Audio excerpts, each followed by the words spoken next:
Parlons. Design. Parlons. Design. Parlons.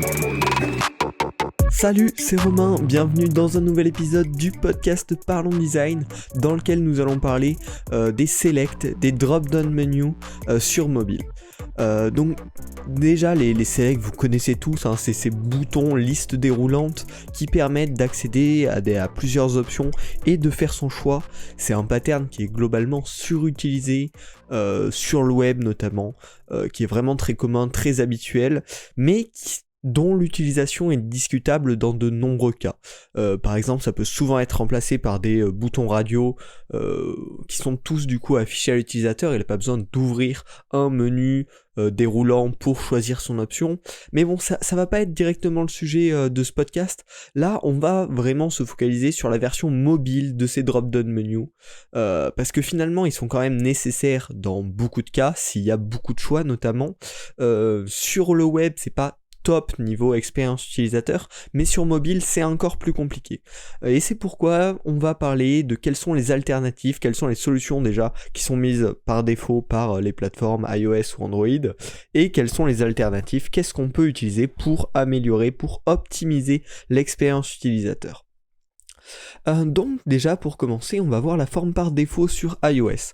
Si vous êtes un utilisateur d'iPhone, vous la connaissez forcément, vous l'avez déjà rencontré. C'est ce qu'on appelle un picker scrollable, c'est-à-dire qu'on va avoir une liste, plus ou moins, une espèce de roue, à la base c'était une espèce de roue crantée, sur laquelle on peut faire défiler, de toute façon, les différentes options, et placer au final l'option que l'on choisit au milieu, sur le centre de la roue, visuellement face à nous.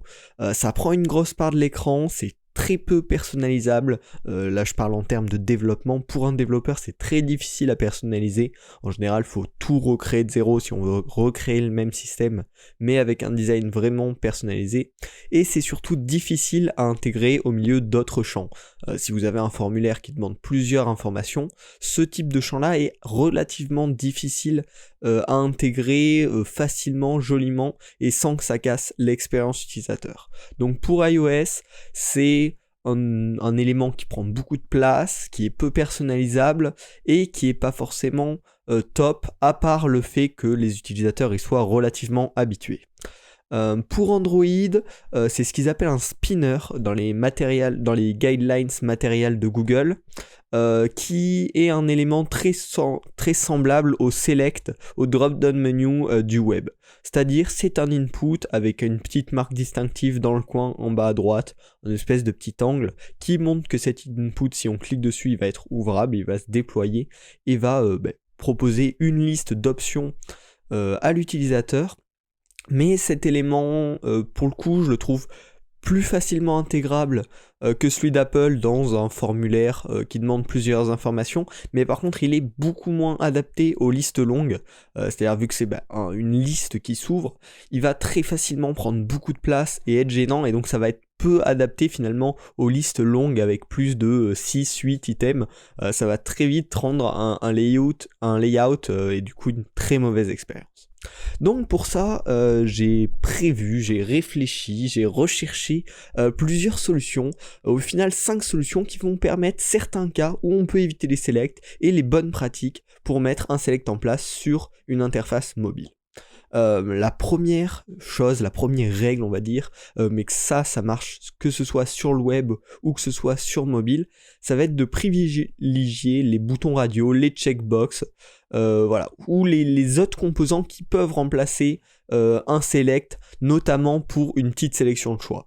Si vous avez moins de 4 choix, en général, des radio buttons vont être un meilleur choix qu'un select. C'est-à-dire que quand l'utilisateur va arriver sur la page, il verra directement les différentes options possibles, il n'aura pas besoin d'ouvrir un menu, et pourra du coup changer d'option juste en un tap, au lieu de un tap pour ouvrir le menu, plus glisser et sélectionner le bon, qui demande donc beaucoup plus de temps, beaucoup plus d'interaction.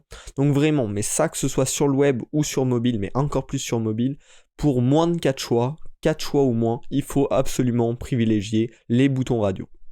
Ou même les checkbox. Encore plus notoire.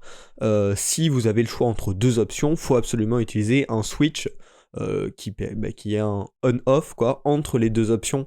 Si elles s'opposent, si ça s'adapte au contexte bien sûr, c'est clairement la meilleure façon de faire choisir à l'utilisateur entre deux options sur mobile.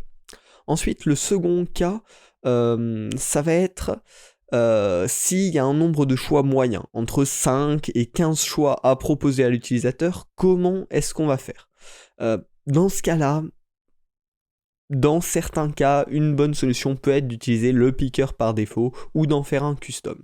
Cependant, ce que je vous conseille de faire, c'est de l'afficher en plein écran. C'est-à-dire l'utilisateur va taper sur la chose qu'il veut sélectionner, sur l'input de type drop-down menu, et ça va lui afficher en plein écran le select avec un rappel de ce qu'il est en train de sélectionner, les différentes options, la possibilité de choisir, de valider, d'annuler.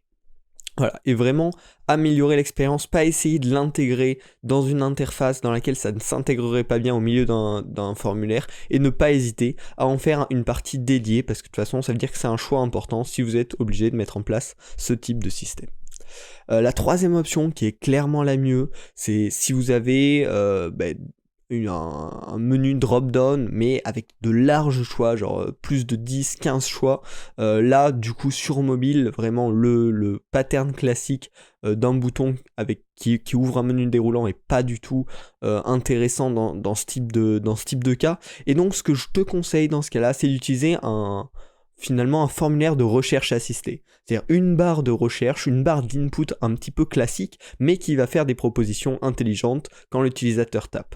Si par exemple vous voulez demander le pays à votre utilisateur, vous allez lui permettre de taper France par exemple, il va taper FR, et vous allez lui faire les propositions France, il va taper sur France dès qu'il aura tapé la lettre F et peut-être la lettre R, et donc il aura accédé super facilement finalement au contenu qu'il recherchait. Alors que si vous devez faire une liste déroulante avec des centaines de pays sur mobile, il y passerait beaucoup de temps, et c'est pareil globalement sur desktop. Voilà, vraiment ce module de recherche assistée, recherche avec proposition, est super intéressant sur mobile.